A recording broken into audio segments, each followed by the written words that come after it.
Glasgow City councillors are to be asked to declare a housing emergency to tackle a growing homelessness crisis.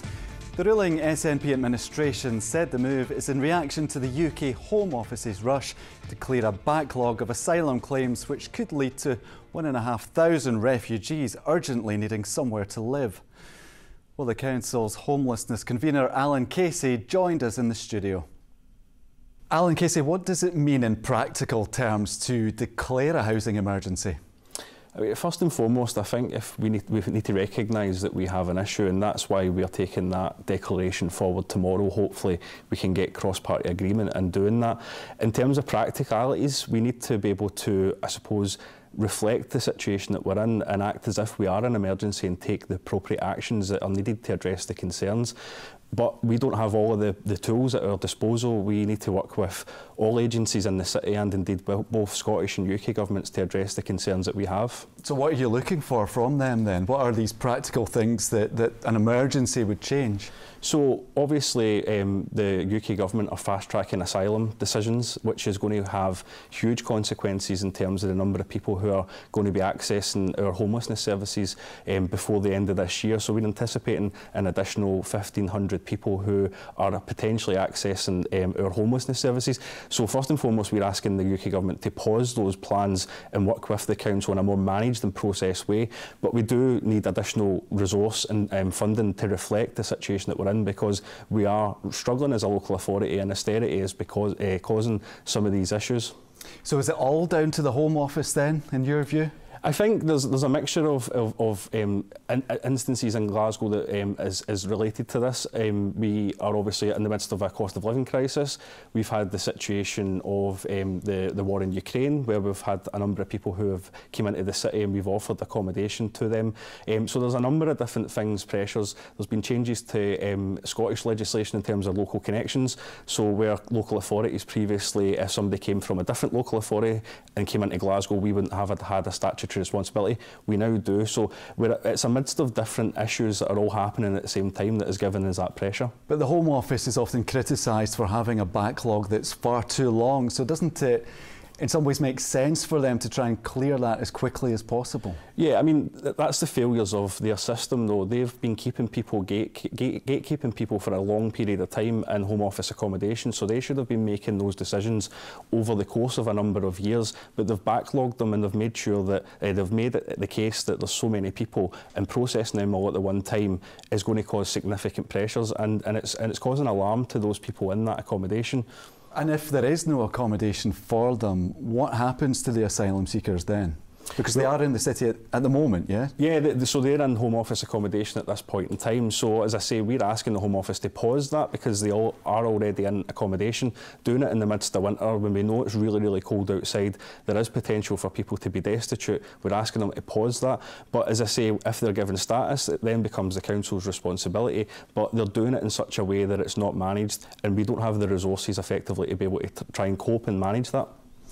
Doesn't this also come down to the lack of social and affordable housing though in the city? Because a lot of the pressure on housing in Glasgow predates this decision. So how much of that is the responsibility of the council, and how much of it comes down to the Scottish Government? Yeah, we take the responsibility of that, and we're investing significant amounts of money to build new affordable housing. We're building 7,500 new units in the city over the next 5 years.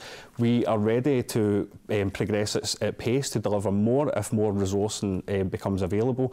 We're also working really closely with our registered social landlords to try and kind of make sure that any available lets are being brought forward to address the situation that we're in. So we have a really good relationship with them as well.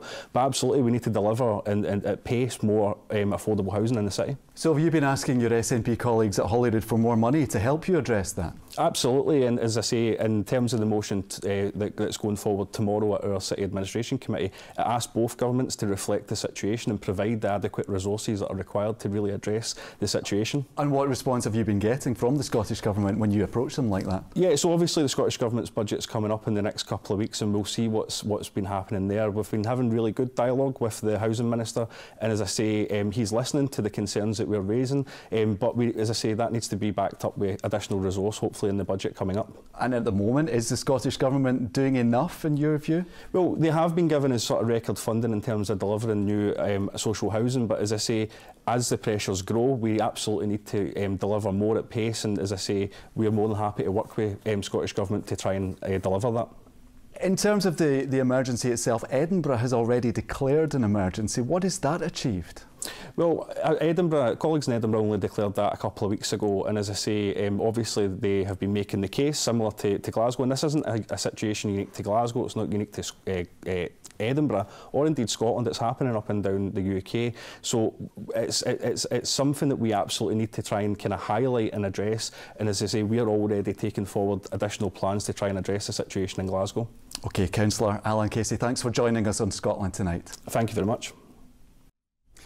Well, the Home Office told us tonight in a statement that they are working with local authorities to help communities manage the impacts of asylum decisions as the legacy backlog reduces. With us now is the Herald newspaper's writer-at-large, Catriona Stewart. Catriona, thanks for joining us on Scotland Tonight. Just first of all, what do you think declaring a housing emergency will actually achieve? Well, that really is the million-dollar question. I mean, this isn't a new issue. Since the privatisation of services about 20 years ago, there have been increasing pressures on homelessness services and housing in the city. There are multiple different issues now that are converging at once to make this a crisis. Glasgow City Council is asking the Scottish Government for more money, but this isn't an issue that can just be solved by throwing cash at it. Yes, of course, more money is needed, but there needs to be short-term plans to deal with the immediate crisis, medium-term and long-term plans that include different legislation and tax raising issues for local authorities. But I think in this instance, this is a shot across the bows at the Scottish Government and at the UK Government, and an attempt to focus hearts and minds and priorities, and it really remains to be seen whether that is going to be the ultimate achievement. Well, you heard the councillor there talking about whether the Scottish Government has done enough. Do you think it's awkward for an SNP politician, an SNP administration to be talking like that? I think it's difficult for the Glasgow City Council administration to be taking a very different decision as to the decision that was taken by the SNP and Greens at the Scottish Parliament just recently. There was an option to pass a motion from Scottish Labour asking for a housing emergency to be declared across Scotland, and that was voted down. So Glasgow City Council, also SNP and with Green involvement, is taking a different position here, and they are pushing the Scottish Government for more help. But I think also they have to look at decisions that they've been taking as well that have led to and exacerbated the crisis that the city's experiencing at the moment. So lots of parties involved in this. Where do you think the buck stops ultimately, though?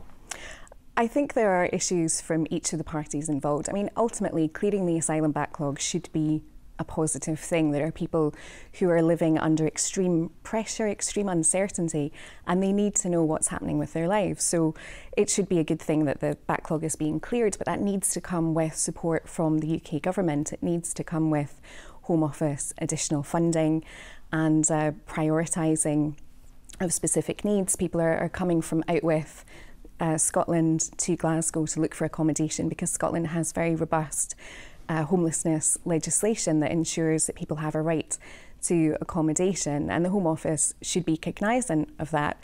It seems not to be, or it just doesn't care. And a lot of what you're talking about there, these are long-term solutions. Nothing's going to solve that backlog overnight. Is there anything in the short term that the Home Office could do to reduce that backlog?